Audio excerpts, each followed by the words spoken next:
Well, when the city is using your money to pay for construction, you expect them to do it responsibly. Recently, though, the price tag on a number of projects has come in way over budget. In a Coin 6 investigation, Chris Woodard takes a closer look at the numbers, and Chris is here to tell us what he found. Chris? And what I found is most projects cost more than planned, and this wasn't even close. We're talking about cost increases on 3/4 of all projects. Now, some are worse than others, but when I found a few interesting examples, I started asking questions. $40 million over budget. $9 million over budget. It's a violation of our trust as taxpayers. $33 million over budget. 14 to 47 million. How does that happen? Well, in this case, the city was not paying attention to the various warnings. All projects gone wild. All funded, at least partially, by your tax dollars.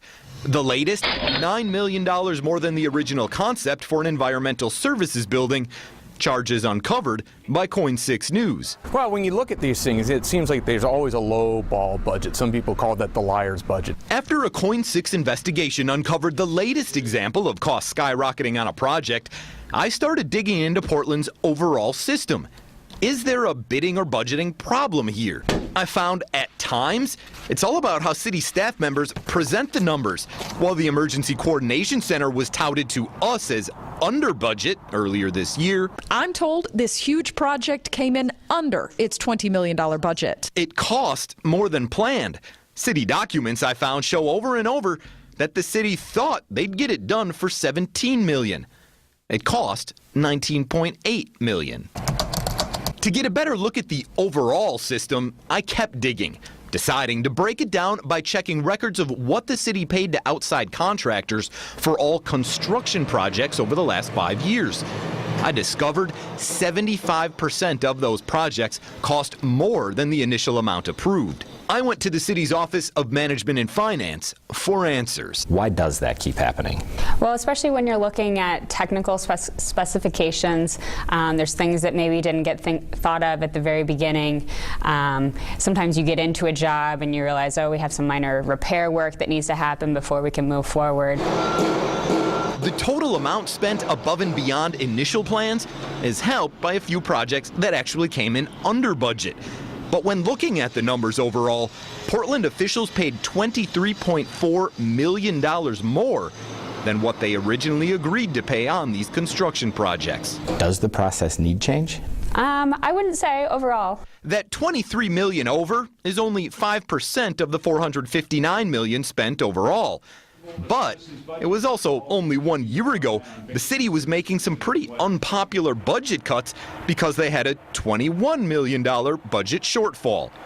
Any extra money may have helped. It hurts other programs when you go over budget on other programs. It becomes kind of a fight over the last slice of pie. When I started asking questions about the extra money spent, I was told sometimes there are unforeseen circumstances. Things happen.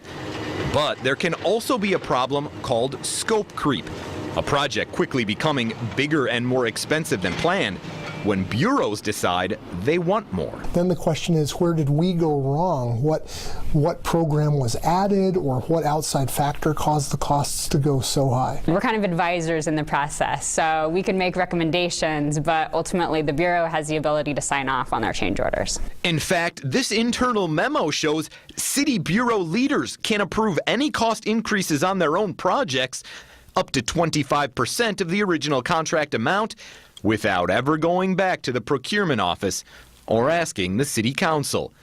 It's a process the city auditor is looking at. Is there a problem with not learning from past experiences? Absolutely. I mean, not learning from past experiences means that these same problems could crop up in future contracts, and that's a concern. The Office of Procurement says some bureaus are worse than others.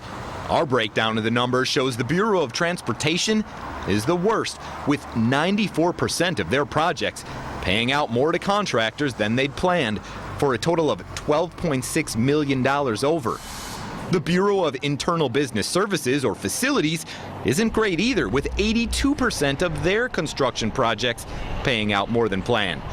It could be argued, though, that the best bureau is the Water Bureau, because despite actually having 61% of their projects paying out more than planned, they actually saved money, spending $5 million less than the total approved, thanks in large part to a $7 million savings on the interstate maintenance facility. The question remaining, should the city be doing a better job? The situations we've audited are definitely organizational issues as opposed to, say, one manager or program person making a mistake or an error.